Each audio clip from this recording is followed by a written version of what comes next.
Chapitre 2. Trouver une idée rentable et valider son potentiel. Se lancer dans l'entrepreneuriat en ligne est une aventure excitante, mais l'un des premiers défis à relever est de trouver une idée de business rentable. Beaucoup de personnes font l'erreur de choisir une idée sans réfléchir à sa viabilité. Elles investissent du temps et de l'argent dans un projet qui n'attire pas de clients et qui finit par échouer.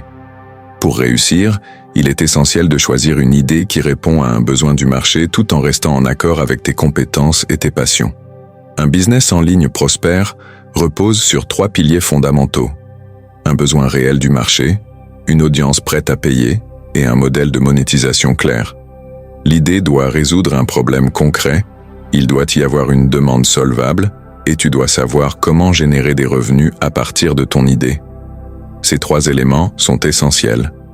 Sans un besoin réel sur le marché, sans une audience prête à payer pour ta solution et sans un modèle de monétisation clair, il sera difficile de faire prospérer ton entreprise. Il est donc crucial de bien réfléchir avant de se lancer. Identifier un besoin du marché. Les meilleures idées de business répondent à un problème existant.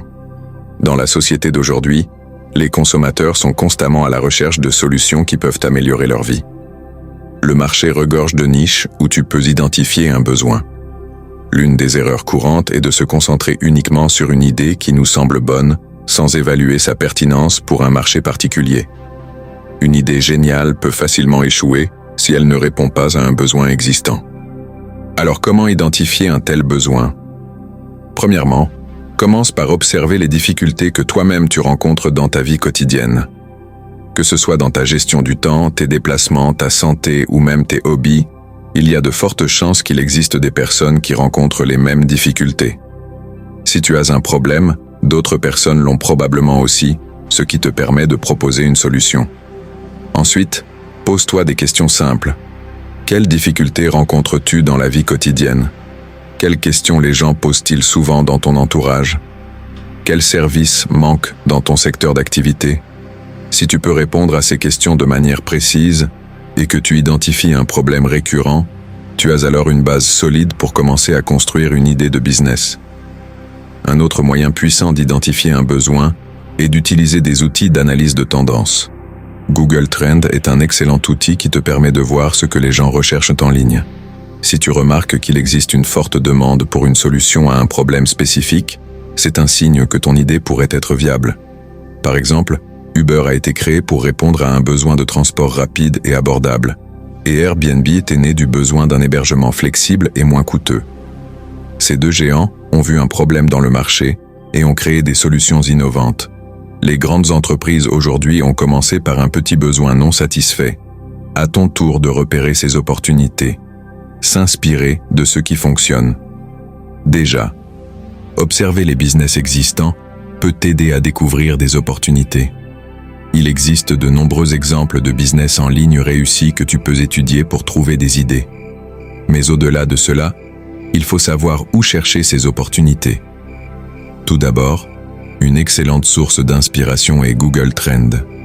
Cet outil te permet de visualiser les tendances actuelles et les sujets populaires sur Internet. Si tu repères une demande croissante dans un domaine particulier, cela signifie qu'il y a une niche à exploiter. Une autre source d'inspiration est la liste des best-sellers d'Amazon. Si un produit se vend bien, cela signifie qu'il répond à une demande concrète. Regarder quels produits se retrouvent régulièrement parmi les meilleures ventes peut te donner des idées sur ce que les gens cherchent actuellement et ce qu'ils sont prêts à acheter. Les plateformes de médias sociaux comme YouTube, TikTok ou Instagram sont également des mines d'or pour trouver des idées. En observant les vidéos populaires et les tendances qui émergent sur ces plateformes, tu peux repérer des besoins ou des niches non adressées. Par exemple, si tu vois une tendance croissante autour du bien-être, du fitness ou de l'alimentation saine, tu pourrais envisager de créer un business dans ces domaines. Il existe aussi des forums et des groupes Facebook où les gens partagent leurs problèmes, leurs frustrations et leurs besoins. Ces discussions peuvent t'offrir une mine d'informations sur des problématiques spécifiques auxquelles les gens font face et sur lesquelles tu peux proposer des solutions. Choisir une idée alignée avec tes compétences et passions. Un business sera plus facile à développer si tu possèdes déjà des compétences dans ce domaine. En plus de cela, choisir une idée alignée avec tes compétences et tes passions est essentiel pour réussir sur le long terme. Le temps que tu investiras dans ton business sera considérablement plus agréable et motivant si tu choisis un domaine qui te passionne.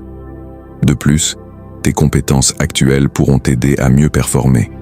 Commence par dresser une liste de ce que tu sais faire.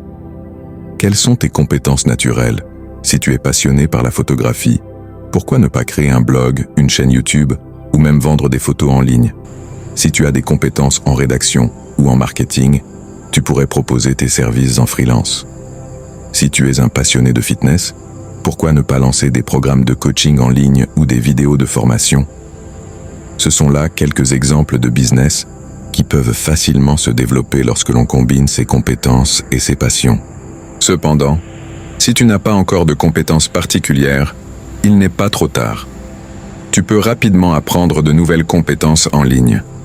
Il existe une abondance de ressources gratuites ou payantes qui te permettent de te former dans de nombreux domaines comme le marketing digital, la rédaction, le graphisme ou même la programmation. La clé est de choisir un domaine qui t'intéresse et de te former afin de pouvoir l'exploiter efficacement. Comment valider ton idée? Avant d'investir. Une idée de business peut sembler prometteuse, mais elle doit être testée avant d'y investir trop de ressources. C'est là qu'intervient la validation de l'idée. Trop souvent, les entrepreneurs investissent beaucoup d'argent et de temps dans des projets avant de tester la demande et la viabilité de leur idée.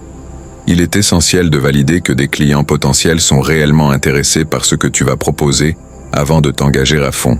Voici quelques étapes clés pour tester ton idée. 1. Recherche de marché.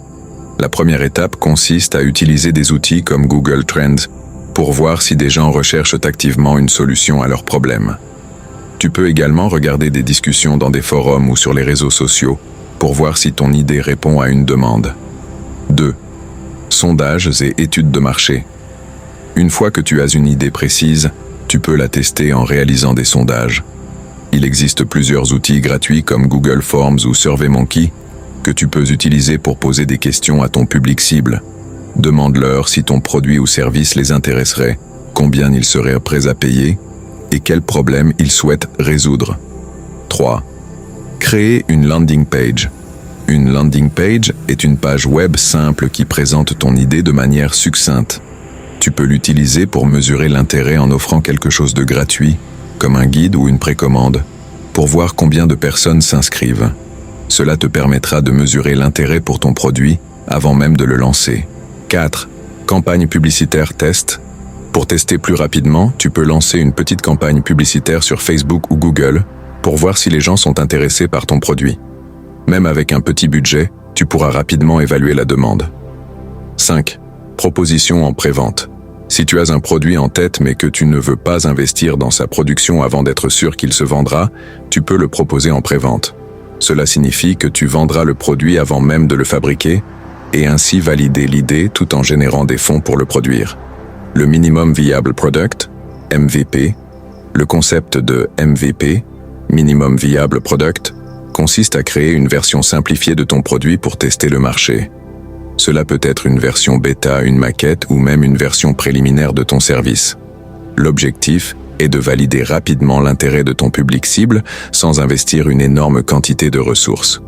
Une fois que tu as validé ton idée avec un MVP, tu peux investir davantage dans le développement et améliorer ton produit en fonction des retours des utilisateurs. Le MVP te permet également de commencer à générer des revenus plus rapidement. En lançant une version initiale du produit, tu peux commencer à vendre et à comprendre ce que les clients aiment ou n'aiment pas avant de développer des fonctionnalités plus avancées. Exemple d'idées de business rentables en ligne. Voici quelques idées de business en ligne qui ont fait leurs preuves et qui peuvent être adaptées à tes compétences et à tes passions. Coaching et consulting. Si tu es expert dans un domaine particulier, tu peux proposer des services de coaching en ligne. Les domaines populaires incluent la productivité, le business, le marketing, la gestion, la santé et le fitness. Le coaching permet de vendre du temps et des connaissances en échange d'un revenu, formations en ligne et e-books. Si tu maîtrises un sujet, tu peux proposer des formations en ligne ou créer des e-books. C'est une excellente manière de partager tes connaissances tout en générant des revenus passifs. Des plateformes comme Udemy, Skillshare ou Teachable permettent de vendre des formations facilement. E-commerce et dropshipping. Le dropshipping te permet de vendre des produits sans avoir à gérer un inventaire. Tu es simplement un intermédiaire entre le client et le fournisseur. Et lorsque quelqu'un passe commande, le fournisseur expédie directement le produit. Ce modèle permet de commencer rapidement sans investissement initial massif. Marketing d'affiliation. Si tu n'as pas de produit à vendre, tu peux promouvoir les produits d'autres personnes en utilisant un lien d'affiliation. Chaque fois qu'une vente est générée par ton lien, tu touches une commission. C'est un excellent moyen de gagner de l'argent sans avoir à créer un produit. Monétisation de contenu. Si tu es passionné par la création de contenu, des plateformes comme YouTube, TikTok et Instagram offrent d'innombrables opportunités de monétiser tes vidéos et posts. Tu peux gagner de l'argent via la publicité, les partenariats avec des marques ou encore les dons et abonnements de tes abonnés. En résumé, trouver une idée rentable et la valider est une étape cruciale pour réussir dans l'entrepreneuriat en ligne. Que tu choisisses de créer un produit, un service ou de te lancer dans le coaching, il est essentiel de bien comprendre les besoins de ton marché, de tester ton idée et d'aligner ta passion avec tes compétences. En suivant les étapes de validation, tu seras en mesure de minimiser les risques et d'augmenter tes chances de succès. Mais ce n'est que le début. Maintenant que tu as validé ton idée et que tu sais qu'elle répond à un besoin réel, il est temps de passer à l'étape suivante, la mise en place de ton business en ligne. Dans le chapitre 3, nous allons explorer les meilleures stratégies pour lancer ton entreprise efficacement, attirer tes premiers clients et mettre en place un système solide pour assurer la croissance à long terme de ton activité. Ne manque pas cette étape clé de ton parcours entrepreneurial. Clique sur le chapitre 3 pour découvrir comment faire passer ton idée à la réalité et bâtir un business en ligne solide et prospère. À très bientôt.